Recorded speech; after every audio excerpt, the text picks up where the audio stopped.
This is the video for topic 9.3. A lot of this has already been covered, so I'll be going through um, some of this PowerPoint fairly quickly. Okay, first off, we have our understandings. We have the double slit experiment, modulation of the two slit pattern by the one slit with diffraction, and then we'll also be looking at diffraction gratings. And the big part of this lecture is going to be about thin film interference. That was something that we didn't include when we first went through 9.3 because I think it's a little bit different, and I wanted to separate it out. Okay, I will be covering the Young's double slit experiment because that's actually going to lead into some aspects in modern physics that we'll be running into shortly. Okay, the applications and skills are shown over there. You can certainly read them for yourself. They're also in the guidebook, which is available to you. Okay.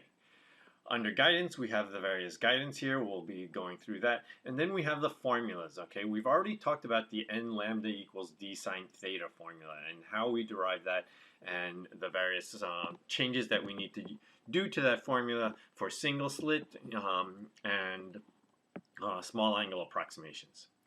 The following two, constructive interference and destructive interference, we've talked about those briefly, but these are specifically for thin film interference, and they're actually fairly awful. The amount of information you need, again, to use these two formulas is pretty significant. So I'm going to actually kind of throw them out. I will show you where they come from, but I really don't recommend that you use them, or if you do use them, highly annotate your data booklet so you know what everything is and all the approximations and assumptions that go into it. Okay. So first off, we have Thomas Young's experiment, okay? He was actually in the early 1800s, okay? But in the late 1700s, there was a big debate about whether light was a wave or a particle. Okay, on the particle side, we had Isaac Newton, who basically theorized that reflection of light was similar to bouncing balls, therefore light was a particle. On the wave side, it was we had Christian Huygens. We've already talked about his theory that every particle on a wavefront is the source of a new wave, and he thought light was a wave because of its refractive properties. Newton's view was the primary view, mostly because Isaac Newton was Isaac Newton. Okay, he was nearly the father of physics, and if you're going to bet on anybody, you'd bet on Newton. But in 1801, another physicist by the name of Thomas Young proved that light was a wave by shining light through two slits and observed the interference. Okay, and so that was the experiment that kind of definitively proved that light was a wave, because particles don't interfere with each other. Only waves do that. Okay. And so in some of the upcoming units, we'll be talking about more modern physics, okay? And in some of the more modern physics, okay, stuff that started happening in the 1900s, mid-1900s, and even, more recently, modern physics basically has discovered that light is both a particle and wave-like. Okay, so it's got a little bit of both. Okay, we'll be talking about that as wave-particle duality. Okay, and then yet even more modern physics. So this is mid 19 to late 1900s. The double slit experiment was used with individual electrons and even larger particles like atoms and molecules to discover that electrons and these particles also have wave-like properties.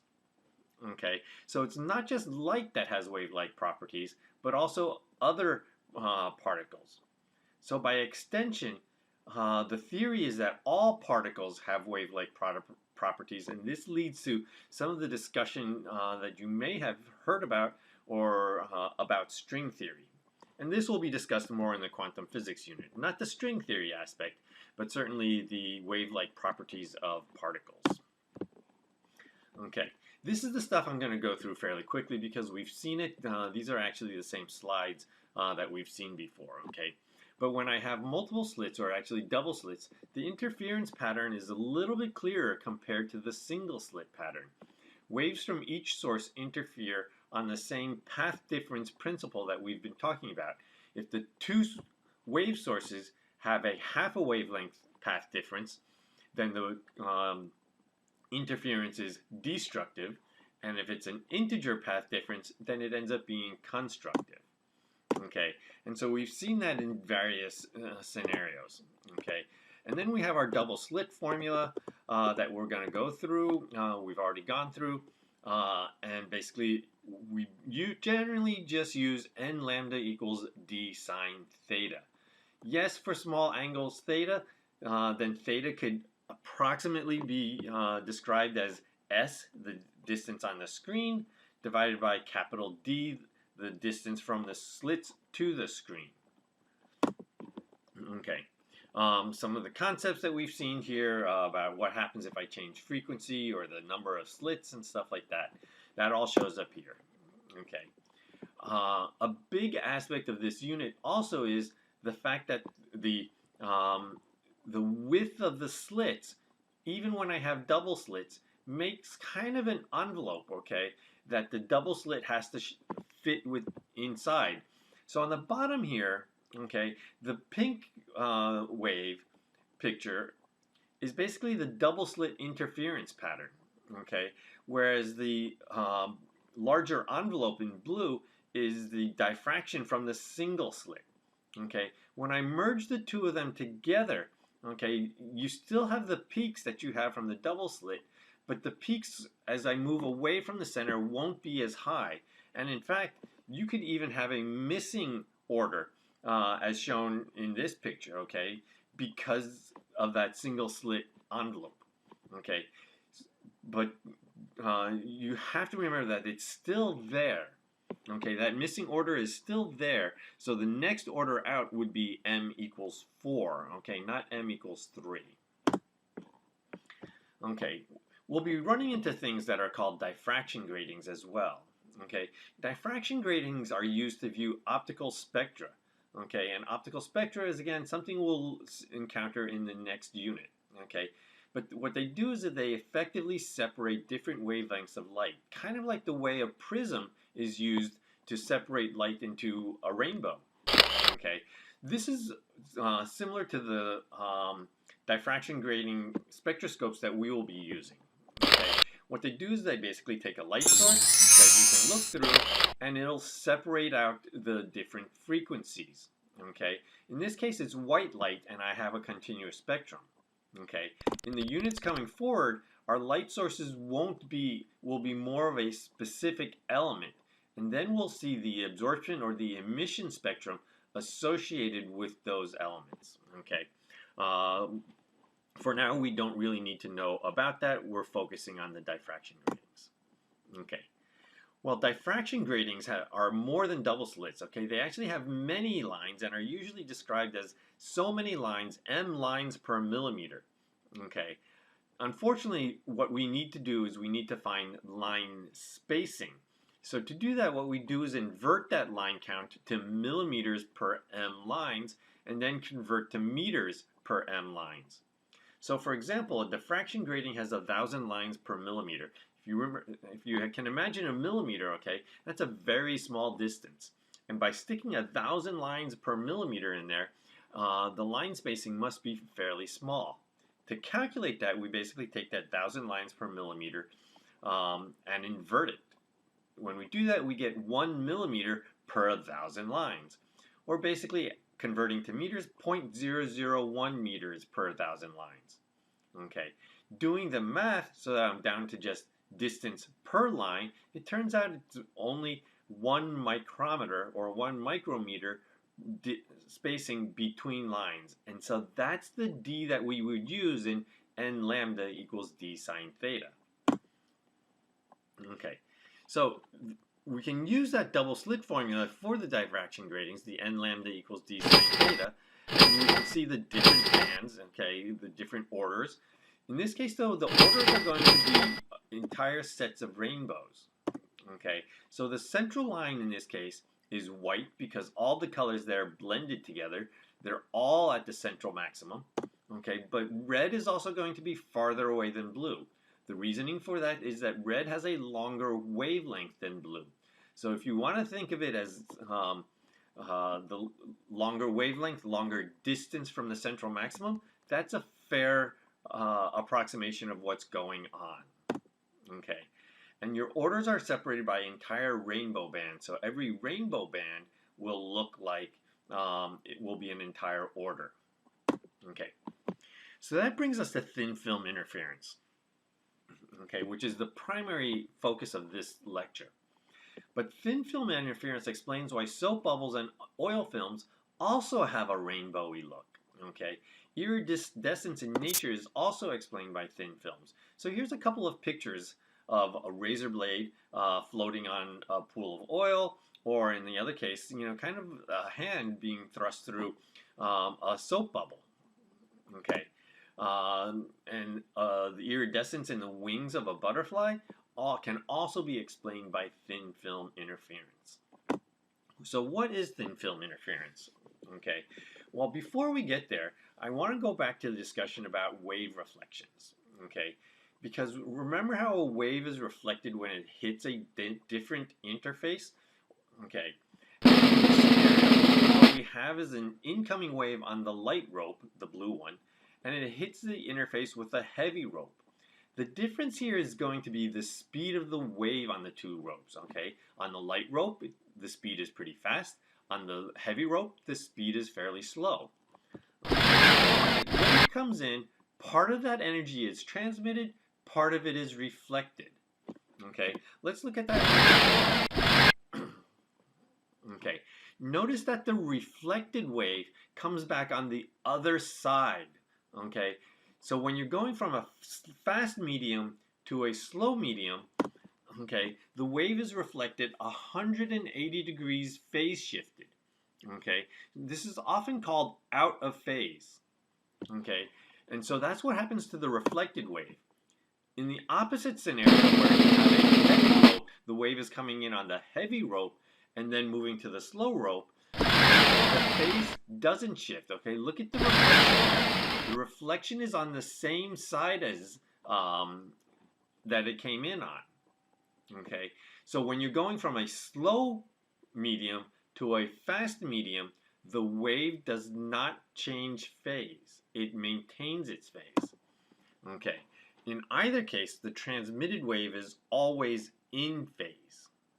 Okay, and that's going to be important when we start investigating thin film interference, because faster mediums and slower mediums may, depending on which direction it's going, will be inverting the phase of our light wave. Okay, so thin film interference. What is it? Okay, basically I have a thin film of some material. It has a thickness D and an index of refraction n that lets light pass through normally. Normally here, again, it means in a perpendicular fashion. Okay, I'm going to go through some animation, and the animation will exaggerate that angle, just so we can see it, otherwise the arrows just overlap each other. Okay, but the light is actually coming in perpendicular. Okay. So here I have light of a frequency f. That means that it has a wavelength lambda in air, and it will have a different lambda in the film. Okay, so I have two different wavelengths, same frequency. Okay, but at the top boundary, besides transmitting, it also reflects. Okay, and that light is going to be reflected out of phase because I'm going from air, which is fast, okay, to this medium, which is slow. Okay, or at least slower. Okay, so my light is going to be reflected out of phase at that top boundary. Okay, meanwhile, the light goes, the transmitted light pretty much goes all the way through, at successively smaller percentages, but it still goes through. And so at the bottom boundary, light is going to be reflected again as I go from the slow medium in the thin film to air on the opposite side, fast. But this will not have a phase, phase change, because I'm going from a slow medium to a fast medium, and the reflection doesn't change phase. At that upper boundary, again, it gets transmitted in phase, okay, but that's fine. And I could do this reflection and stuff, for a while, but really only the first two sets of reflections are going to be focused on because the successive ones are pretty weak in intensity. Okay, so reflected interference and those formulas that we're talking about. Okay, remember that destructive interference occurs whenever two waves that are 180 degrees out of phase with each other superimpose with each other. Okay, normally this phase difference is accomplished via the path length difference. And the path length difference is still going to play a role in here, but the phase and the path length difference must be taken into account. So in the picture in the bottom, okay, the wave coming in is in phase. We'll represent that as just a phi. Okay, but as it's reflected on ray A, okay, it's phase shifted by that 180 degrees, so it becomes phi plus pi. Okay, meanwhile, the transmitted one doesn't undergo a phase change, but it does undergo a path length phase change. Okay, and so when that path length phase change plus the pi shift, okay, when those two combine and either result in an integer wavelength or a actually integer 360 2 pi phase shift or a pi phase shift, you'll have constructive or destructive interference. A pi phase shift would be destructive. A 2 pi phase shift would be constructive. Okay, so let's take a look at these formulas in a little more detail. Okay, so since ray A is already phase shifted by 180 degrees or by pi radians, if ray B's path length phase shift equals an integer, okay, then ray A and B are going to destructively interfere. Okay, so to calculate that, okay, the path length is basically going to be 2 times the thickness D.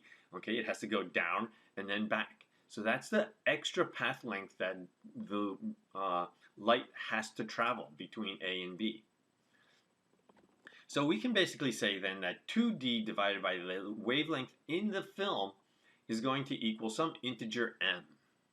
Okay, but okay, using the fact that n is going to be equal to the speed of light divided by the speed of light in air, or actually speed of light in a vacuum, divided by the speed of light in the film, okay, and using v equals f lambda, then I end up with f lambda air divided by f lambda film.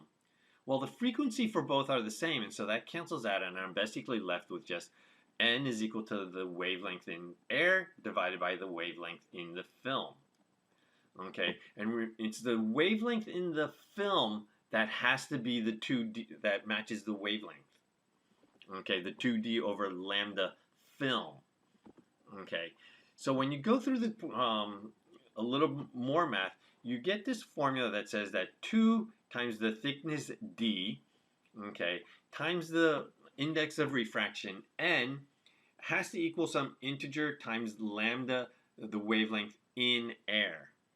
So that's what you need to remember about the formula that's given in the data booklet. Okay, the lambda has to be for the lambda in air.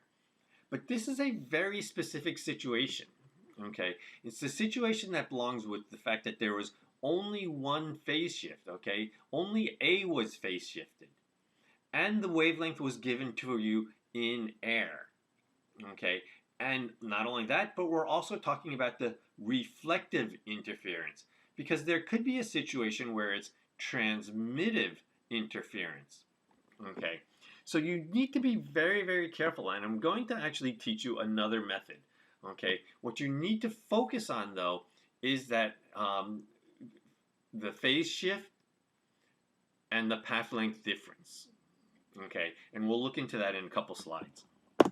Okay, if on the other hand the twice the thickness divided by the wavelength is going to be m plus a half, then what we find is that the B ray is going to be effectively half of 2 pi, or basically just pi, shifted as well. So that both of them then are going to be shift A and B are both shifted by pi, meaning that they are in phase with each other, and therefore they will have constructive interference. And we have the formula that's given in the data booklet, that's 2 times the thickness times the index of refraction is going to equal m plus a half times the wavelength in air.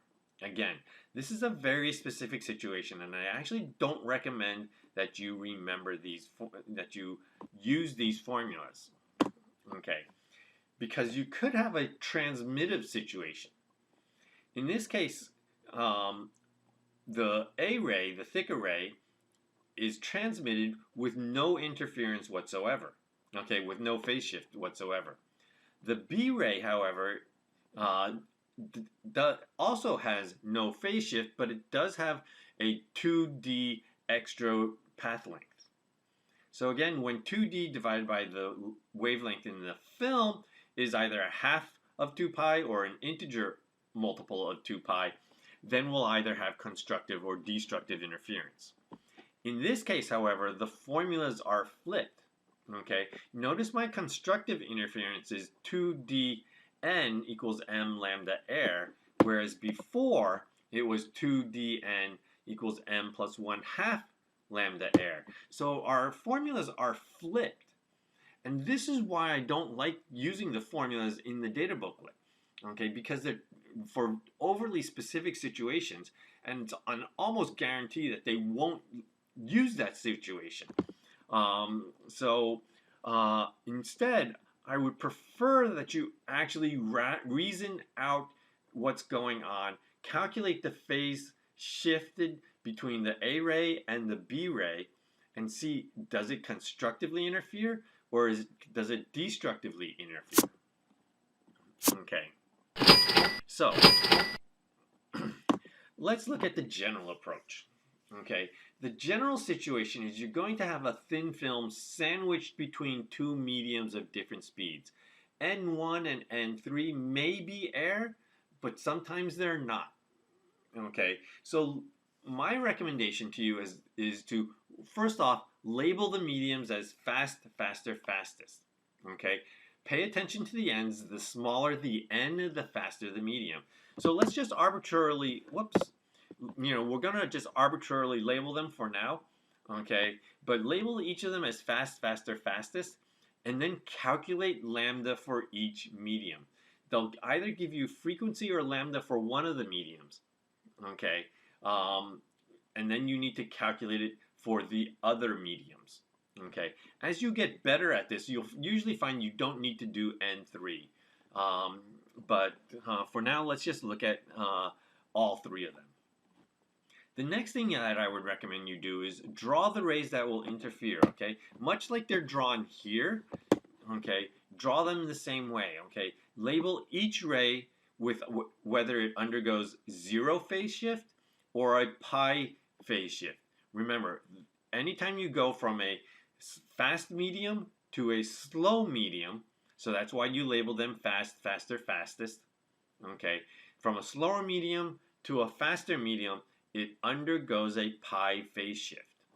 So let's take a look at that. Okay, so here I've labeled them fast, faster, fastest, faster.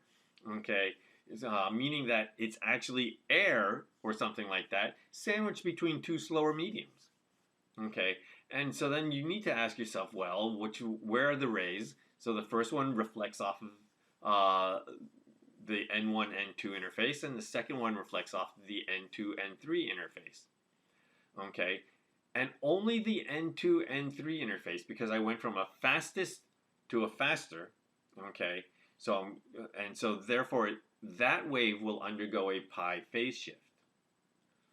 Okay, and then you have to ask yourself in the question, is the question a constructive or a destructive scenario? Okay, if it's constructive, then 2d, the thickness of the second medium, divided by the wavelength in the second medium, has to equal m plus that phase shift, okay? Whatever that phase shift is. In this case, that phase shift is pi, okay? So if it's destructive, then I have to add in that x, it's actually, not pi, it's pi divided by 2 pi, or basically m plus a half. And that's what's going to get me a constructive scenario. In the destructive scenario, okay, then it's m plus a half, okay, plus that phase shift pi divided by 2 pi, or basically m plus a half, or 1, or basically any possible integer. Okay, so that's the way you're going to need to look at this. Okay, the formulas that are given in the data booklet are actually not that helpful, and they actually could be lead to more wrong answers, I guess I would say, than understanding it a little bit deeper. Okay, so here's a problem just to practice. Okay, I'm not going to solve it here. We're going to actually solve it in class. Okay, but I have a film of oil that has a refractive index of 1.4, and it floats on a puddle of rainwater having a refractive index of 1.33. The puddle is illuminated by sunlight. When viewed at near normal incidence, a particular region of the oil film has an orange color corresponding to a wavelength of 575 nanometers. And there's parts A, B, and C. Okay, first off, you have to figure out what the 3 layers are. Okay, so here I have oil, that's one of the layers. It's floating on a puddle of rainwater, so that's another layer. But what was the first layer? Okay, not really talked about here in the problem, but that first layer is actually air, because above the oil and above the puddle is going to be air. And this orange color that they gave you of 575 nanometers, that's going to be the color of, or the wavelength in air. Okay, so that's what we're pretty much going to have to work with. See if you can think about A, B, and C. You can kind of see what's going on, calculate the thickness of the film, and then calculate the minimum thickness of the film. And part A is thinking, more the conceptual. How does these various refractive indexes all play a part in producing this orange color? Okay, and why would I get different colors as I move across this oil slick? Okay, so think about that, and I'll see you in class. Take care.